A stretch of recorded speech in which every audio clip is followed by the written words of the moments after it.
All right. Hey, ladies, and welcome to day two. Good morning. And today, the session that we are going to be talking about is home ownership. And so, why would I put home ownership in this challenge?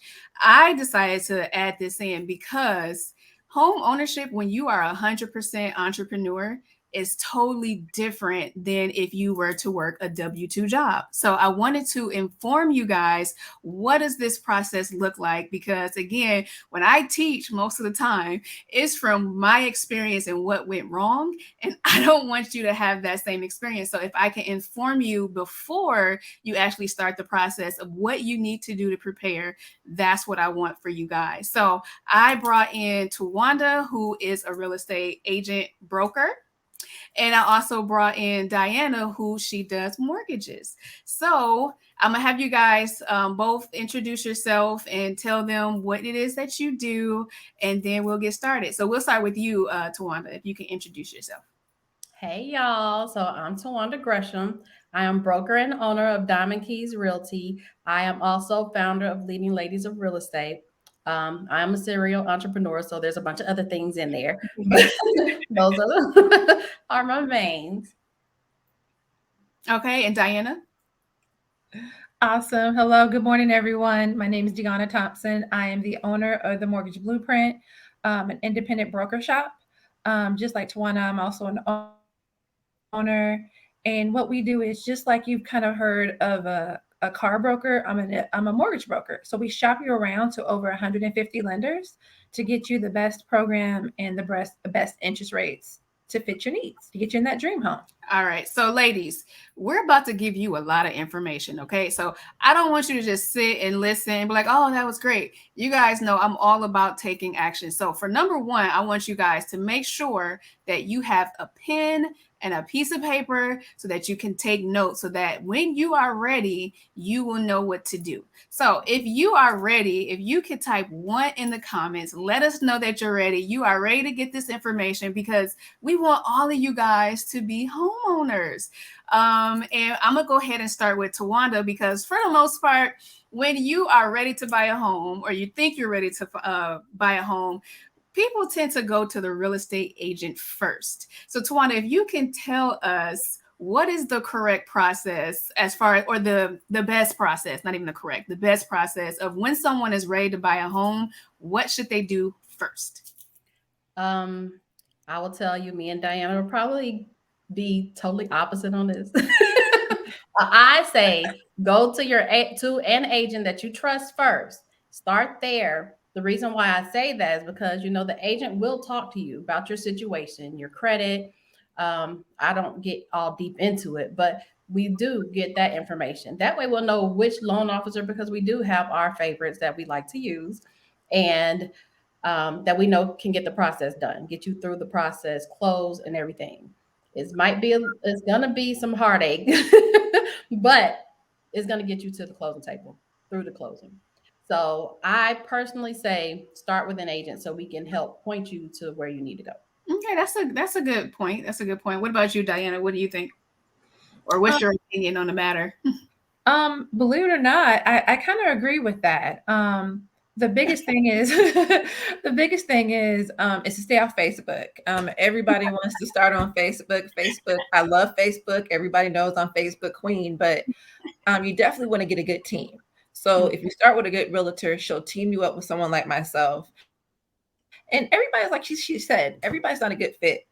She knows my personality. She has a few other lenders she uses. And the key is for you to partner with the right people. And starting with a strong realtor, she'll team you with an awesome loan officer, home inspector, all the other aspects you need. But like I like to say on my team is you got to plant the seeds. You got to start with a good base, and I think the realtor is the good base to start this process. All right, awesome. Okay, so you guys hear that? So get you a trustworthy realtor, and if you probably have one in your network, you probably have a family member or a family member who knows somebody. Somebody just recently bought a house, so before you even go to Facebook, like you just said, you could look within who just bought a house, or if you got a cousin or something that sells real estate, start asking questions first, right? So Tawanda, what makes a good real estate agent or a realtor? Like, what should they go? Should they just pick the first person, or like, how does one get a good real estate agent? Because it's a lot of us, and including myself, that kind of do it as a hobby. And like, I'll do it with family and friends. I don't really put it out there. But what makes a person, like, why should you choose this person? Well, you definitely want somebody that's going to communicate, that's going to help you, that's going to walk you through. Somebody that has time. Mhm. You don't want to get caught up in a situation of you can't get in touch with your agent. You have Yeah. questions, you have, a call or a text or just some kind of communication. You have to be able to be communicable.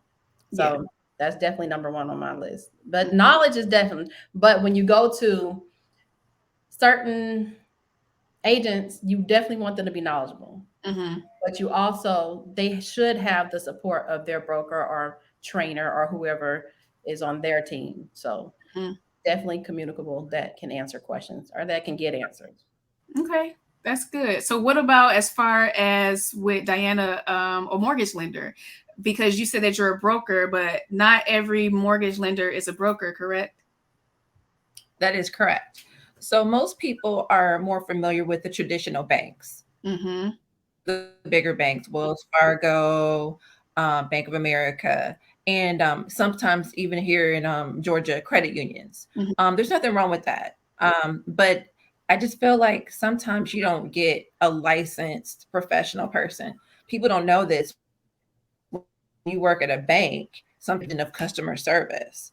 To do what I do as a broker, we have to take a lengthy test and classes and get licensed and certified every year, just like realtors do. So I feel like sometimes we have an upper hand because I do have more products, I have more knowledge. I live, eat, breathe mortgages where maybe the person at Bank of America is just there from 9 to 5, and Yeah. they go home and they're but I live. You guys both know I'm sometimes at 3 a.m. I'm answering Yeah. questions, doing emails, Yes. and I think that's what is both being brokers. This is, we live, eat, breathe what we do, and just to, like you said, have somebody to communicate. Some of my clients work third shift. Some of my Mm-hmm. clients work, a lot of traveling nurses. They work 16 hours, 4 times a day. So going to a traditional bank or credit union isn't going to work for them. They need Right. someone that on a Sunday can, answer a call, or like Tawanda said, communication. I can't tell you how many realtors or clients call me from a house. It's a really, really difficult, it's called seller's market right now. So sometimes a house will be listed in the morning and by the evening it's off the market. So you have to have a good realtor and a good loan officer. If you need to move quickly, a lot of times I'll get on a Sunday morning. I'll send out 5 pre-qual letters last week, but hey, I need one for 505, 395. Can you get it to me? I need it in like an hour. And if you go with Bank of America, they're not open on the weekend. So Right. I just really think people don't know what they don't know. But if you really need a little bit of more hand holding and you really, really want to understand the process, you really want to get with, like I said, somebody like myself that's a broker, that specializes in this. And this is all I do. At a bank, think about it. They do bank accounts, checking accounts. This is all I do is mortgages. And like you said, when it's 5 p.m., it's probably even 4:50. They're not answering the phone. They're ready to go home. And when I'm off, I'm off. And that's, the difference of like when you eat, live, breathe your passion, your business, and you're the owner, it's different. It's a different customer service. So that's awesome.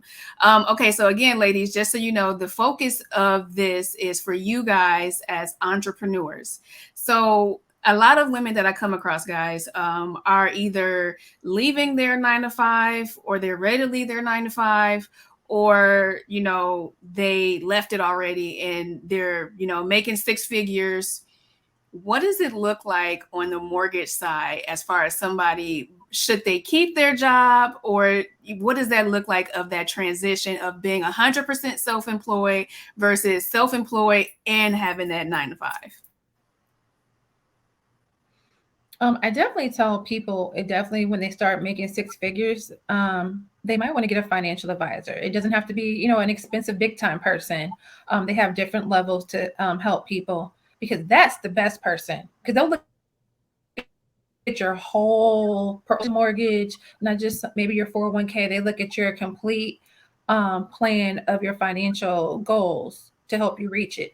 I just do a little part. Sometimes I feel like I'm a financial advisor because I give a lot of a lot of advice. But the biggest thing is, so let's say maybe you don't have the means or the time.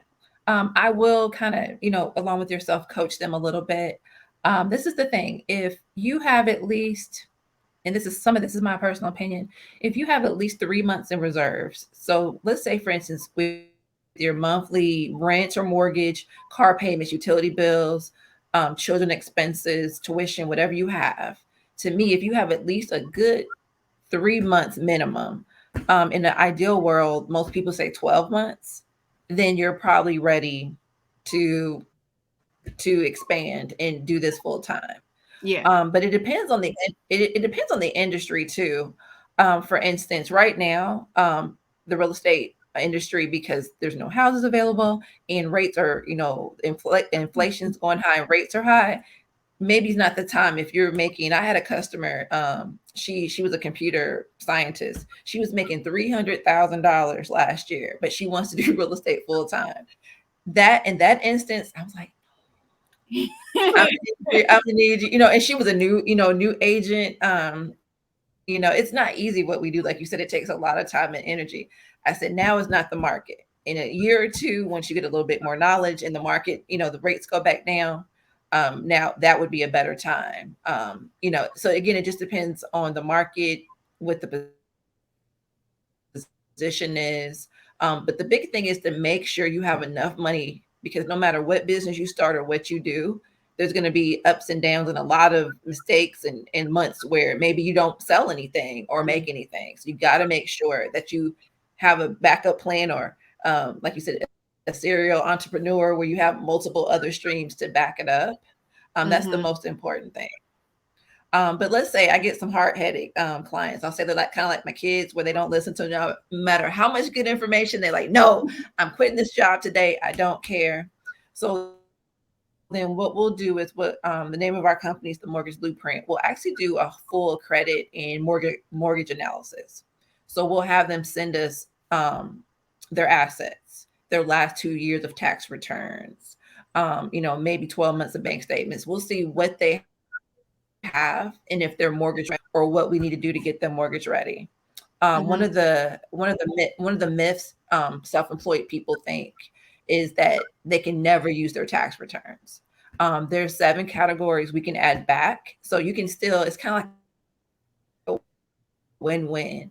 You can write off a lot of deductions, but some like mileage, for instance, that's a big one. We can add all the mileage back in, and that counts as income.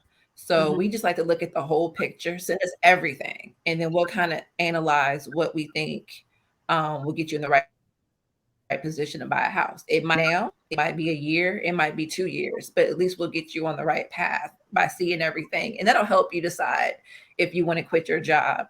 The last thing is if you're self-employed for a year and a half, but again, that same example, the lady that she did her job for 10 years, making $300,000.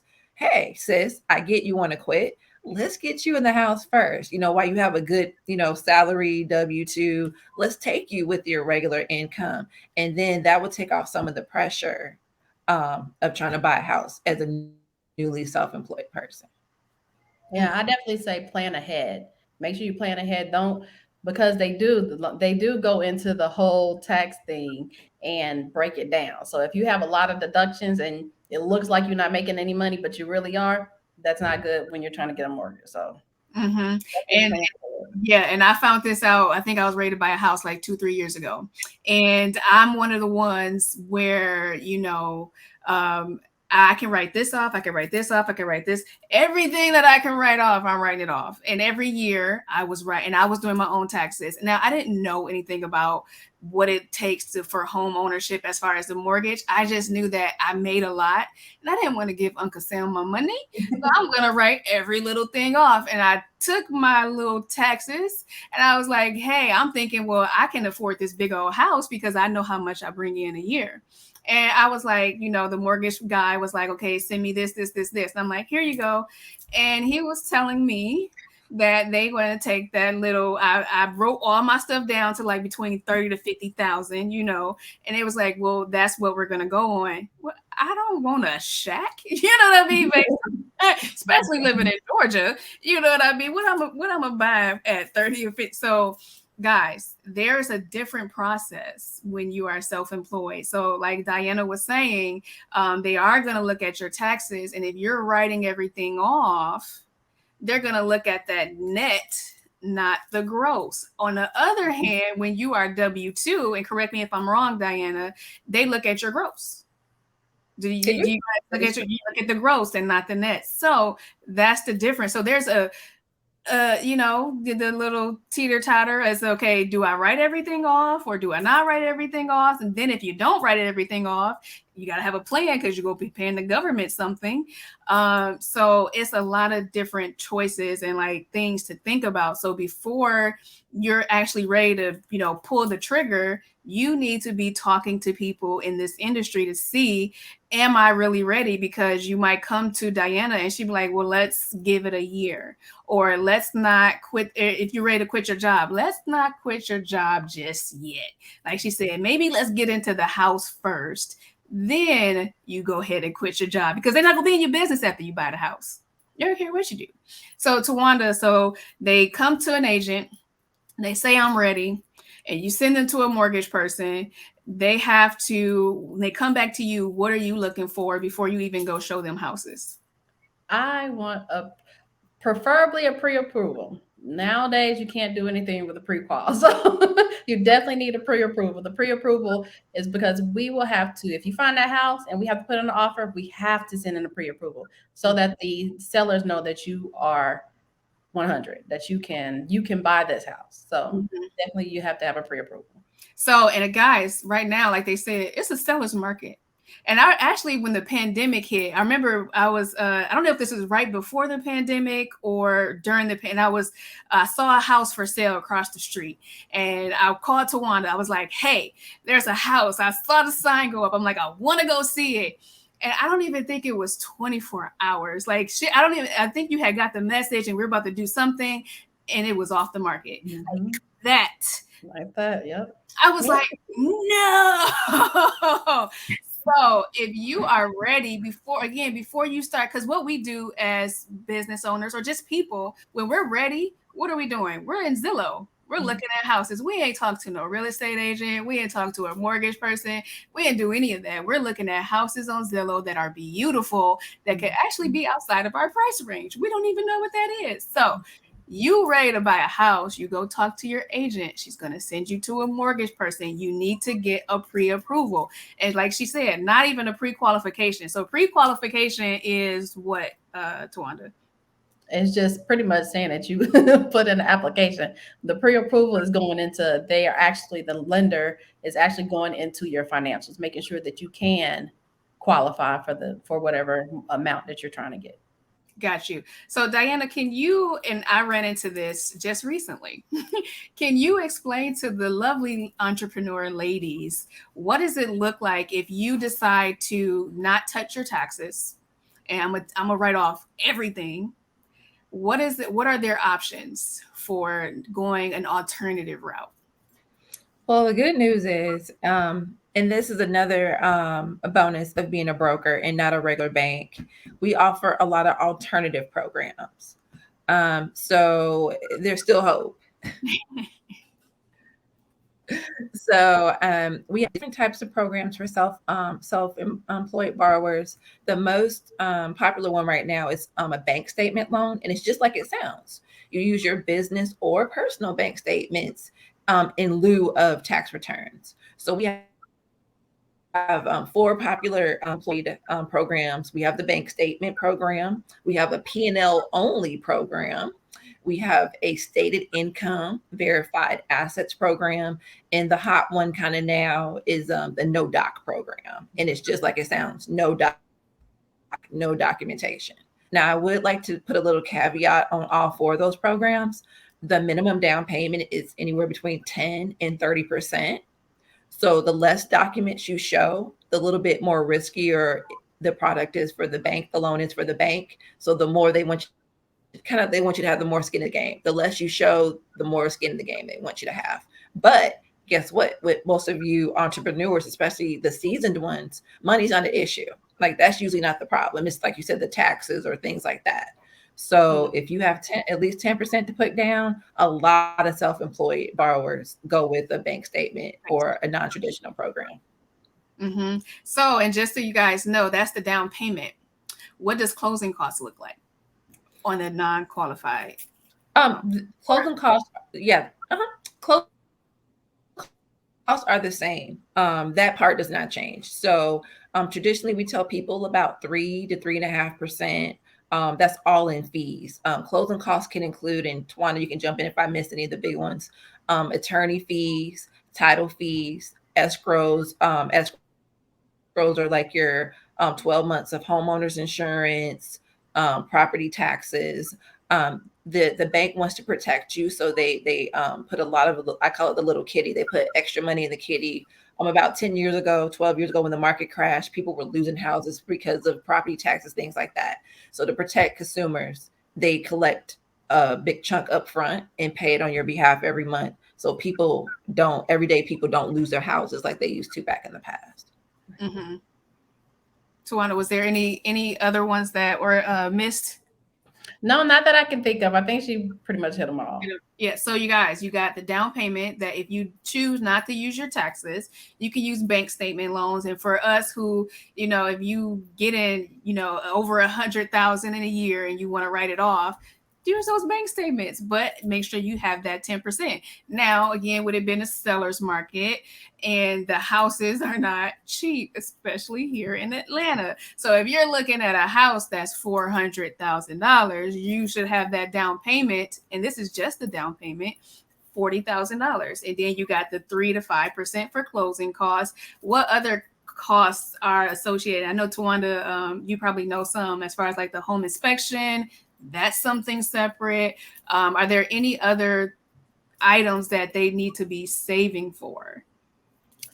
You would definitely need to save. You have to have your earnest money. Oh, that's true.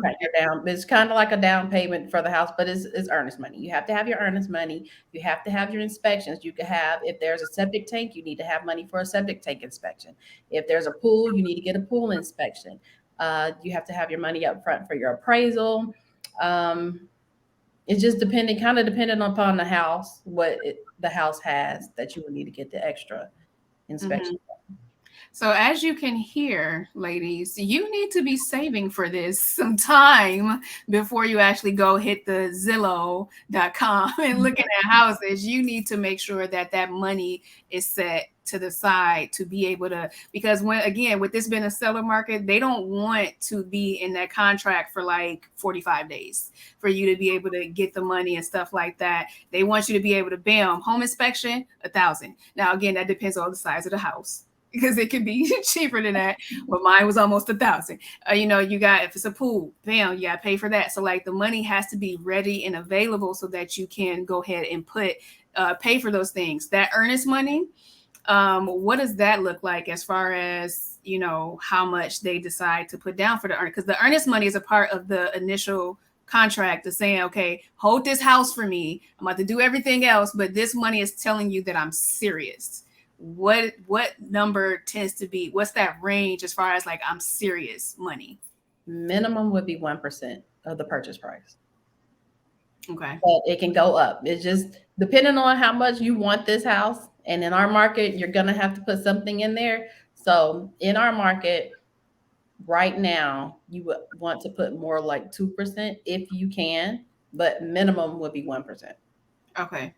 All right, 1 to 2% on a $400,000 house. Think about that. Think about that. So are we missing anything? So they go, they get the pre approval, they start shopping for these houses, they find a house that they love. What is next when they're ready to put this in? Like, I found the house, let's go.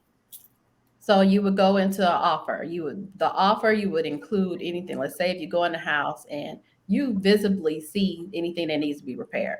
Normally, we can get everything done. Well, then we can get them to pay closing costs. We can get them to do everything in the offer. But with the current market, markets change.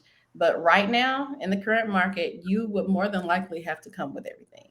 So you don't want to ask for too much because you have other people that's coming to put their offer in. They're offering $30,000 to $50,000 more, not asking for anything, and their due diligence times and their time frames are just crazy. I Yeah. do not suggest anybody to go under a certain amount of days for due diligence, but they're definitely doing 1 and 2 days. But yeah. Gotcha. 1 to 2 days for due diligence. Hmm.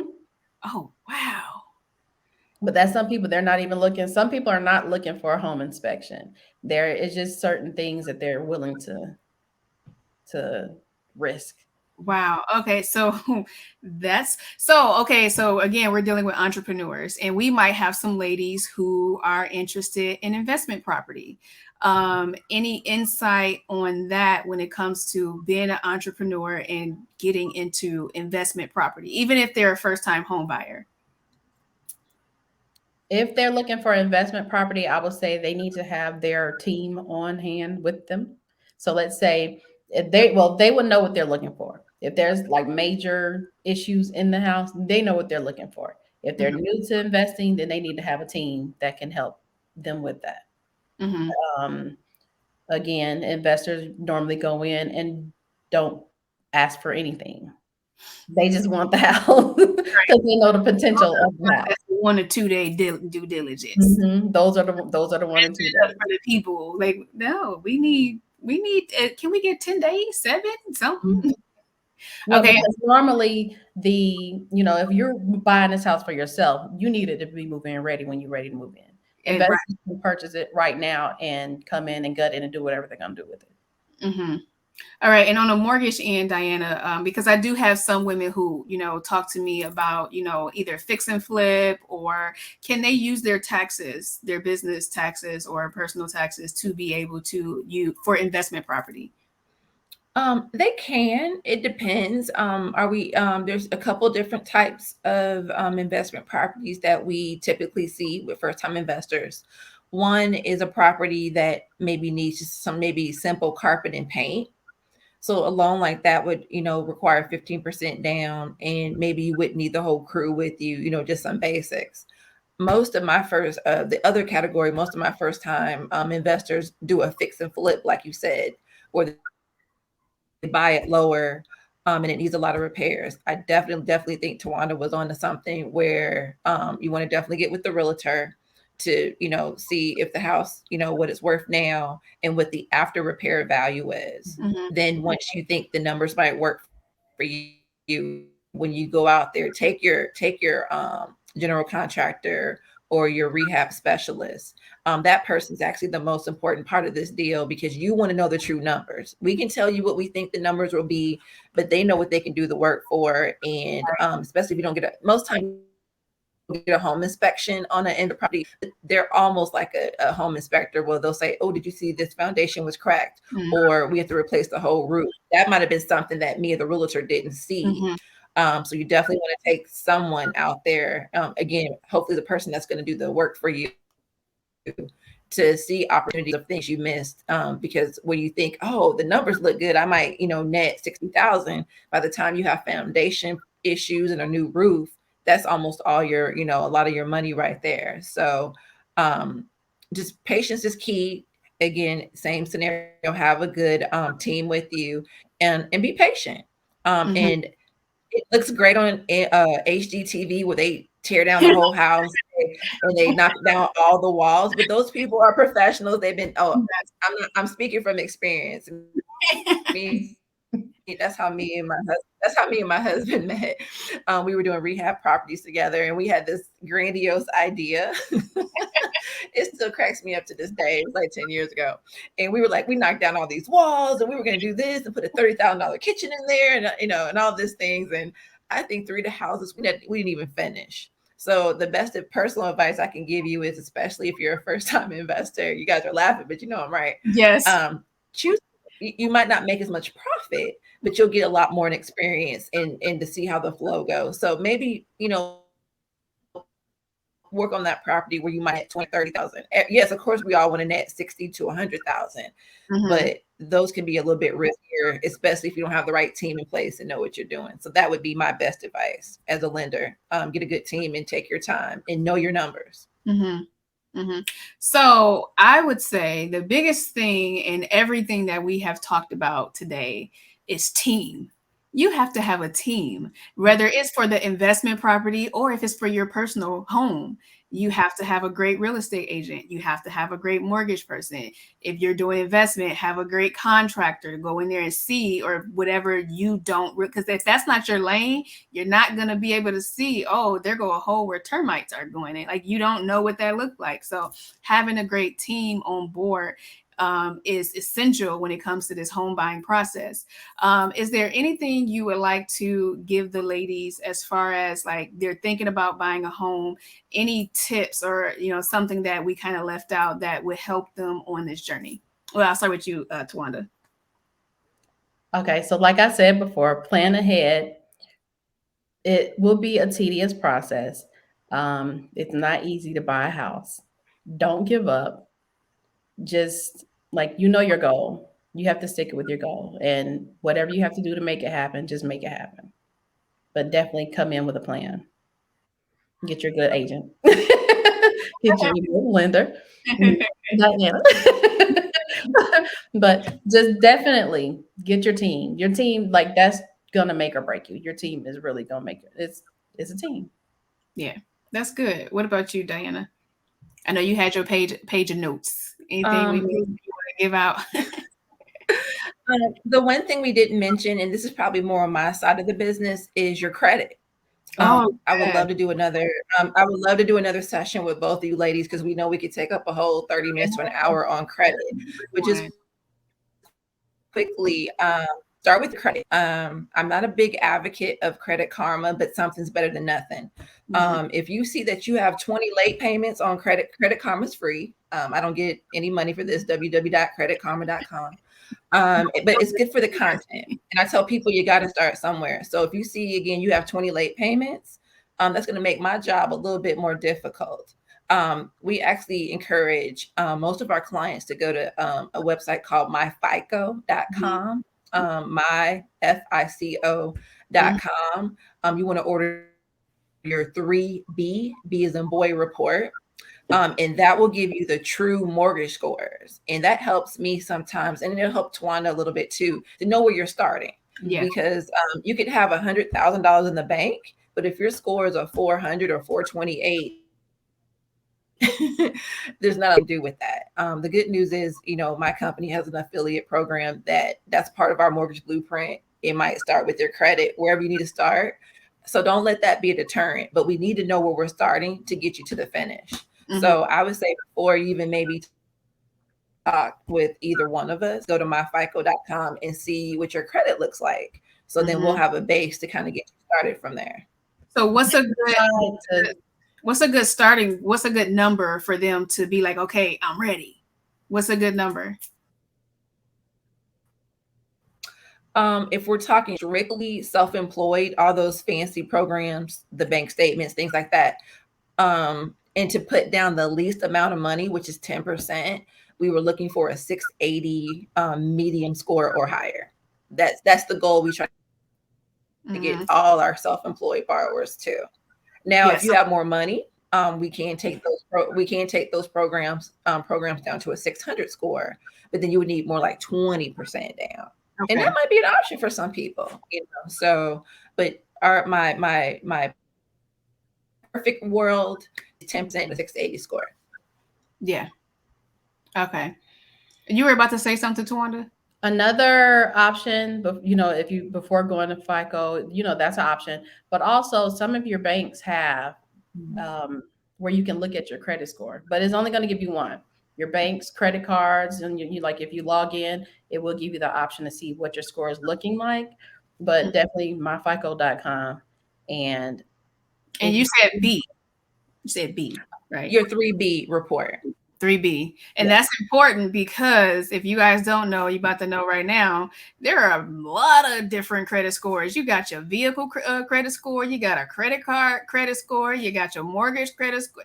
It's a lot of them, and they all look at different factors. So when you're going in for this mortgage, you want to be looking at the mortgage credit score, not the car credit score, which can be different. So guys, you have options. You have a lot to think about, especially as an entrepreneur. Are you going to go the route with the taxes? Because with the taxes, you can then do like the FHA loan, which down payment is like, what is it, 3%? 3.5. 3.5%. See, that's how long it's been since I was like doing it. It's been a while. So it's like 3.5% if you do your taxes. But if you do your taxes, what are those deductions look like? So that's why this conversation has to be had now before you go out there and start looking, because then if you do the bank statement loan, you're looking at 10%, but only 10% if you have a 680. So you have to, this is a lot of information that you really have to, it's going to get your wheels going to, okay, what do I need to do to be ready to buy my house? It might take 6 months, it might take a year, it might take 2 years, but now is a good time to start thinking about it so that you can be on the road to home ownership. And it's not just a walk in the park when you are self-employed. It's a little bit more difficult because they're looking at different things now. So Tawanda, you're a broker. What states are you licensed in? Right now, I'm just licensed in Georgia. Florida and Mississippi are my next. All right, whoop whoop. And Dianna, I know you have a long list of states. What states are you able to help people in? I am in about 18 states. The most of them are the southern states: Georgia, Florida, South Carolina, North Carolina, Tennessee. We hit some of the West Coast with California, Nevada, and Texas, Maryland. But if not, one of my loan officers might be licensed there, so you might not get me full time, but I'll still be part of the process. So basically, we cover about 40 states out the 50 states. Okay, so quick question. We just branched out. And I have a large yes, go ahead. base in Wisconsin. Do you work in Wisconsin? You got a license? I am licensed in Wisconsin. I didn't mention it, but yes, I am licensed in Wisconsin. All right, perfect. Yes. So go ahead. I'm from Iowa, so I do some of the. I'm from Iowa, so I do some of the Midwest. Oh, Illinois, Michigan, Wisconsin. I probably should have said that too. Sorry. Okay, awesome. So if you are in Georgia and you are ready to buy a house, you can reach out to Tawanda. How can they contact you? If you're in Georgia or anywhere, you can reach out because I do have a network of brokers and agents across the country. So it doesn't matter where you live. Reach out to Tawanda. Even if you have a cousin or aunt or whoever, talk to them first, no matter where they are in the country, because they can refer you to someone where you're trying to move. But to get in contact with me, I am the Broker Bay on social media. My number is 678-813-3539. And my email is tawanda@diamondkeysgeorgia.com. All right, and I'll make sure this is actually posted in the information too. And how about you, Dianna? If they're ready and they want to get that pre-approval, how can they reach out to you? The quickest way is to go to our website where you can apply online 24/7. It is www.mortgageblueprint.com. On social media, we're at Mortgage Blueprint, and you can reach me at 470-364-2100. All right. Well, this was awesome. I hope that this was very informative to you. Again, this is something that I wish I would have known like 3-4 years ago when I had started my journey, and it actually postponed my home buyership until I was ready. So I want to make sure that you guys have this information so that you can properly plan, and be ready to buy your home. Stay tuned, because after this session, I'm actually going to do the Did You Know? And I have a special announcement for you guys. So, yeah, I will see you guys at the Did You Know session. You guys have a good night. Bye.